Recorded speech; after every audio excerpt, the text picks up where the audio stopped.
మాజీ CID chief Sanjay ఈ రోజున ఏసీబీ కోర్టులో తనంతట తానుగానే లొంగిపోయాడు. పోలీసులు అరెస్టు చేయటం కంటే ముందుగానే ఆయన ఎందుకు లొంగిపోవాల్సి వచ్చింది? చంద్రబాబు నాయుడు అరెస్టు జరిగినప్పుడు పొన్నవోలు సుధాకర్ రెడ్డితో కలిసి 3 ప్రెస్ మీట్లు కూడా పెట్టాడు. 10 సంవత్సరాల పాటు చంద్రబాబు నాయుడికి శిక్ష పడే అవకాశం ఉంది, చంద్రబాబు నాయుడు జైలుకి వెళ్ళబోతానన్నాడు అని ప్రగల్భాలు పలికిన వీళ్ళు ఈ రోజున తమంతట తామే లొంగిపోయి జైలుకి వెళ్లాల్సిన పరిస్థితి వచ్చింది. జగన్మోహన్ రెడ్డి అధికారంలో ఉండగా వాళ్ళకి కావలసిన పనులన్నీ చేసి పెడుతూ లోపాయికారిగా వీళ్ళకి కావాల్సింది కూడా కొన్ని చేసుకున్నారు. అందుకనే ఆయన ఫైర్ డిపార్ట్మెంట్ లో ఉన్నప్పుడు చేసిన కొన్ని అవకతవకలకు గానీ, లేదు సిఐడికి వచ్చిన తర్వాత జరిగిన అవకతవకలకు గానీ కూటమి అధికారంలోకి వచ్చిన తర్వాత ఆయన మీద కేసు పెట్టింది.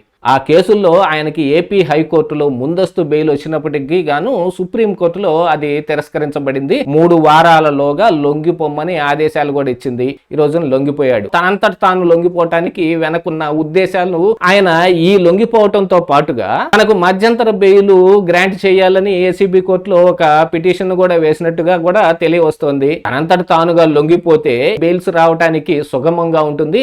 ఒక బెయిల్ వచ్చిన తర్వాత మరి ఇంకేదైనా అరెస్ట్ అయిన వెంటనే మళ్ళీ బెయిల్ గ్రాంట్ చేయడానికి ఉపయోగపడుతుందని ఒక దురుద్దేశంతో ఆయన లొంగిపోయాడు అనేది కూడా ఈ రోజున చాలా మంది చెబుతూ ఉన్నారు.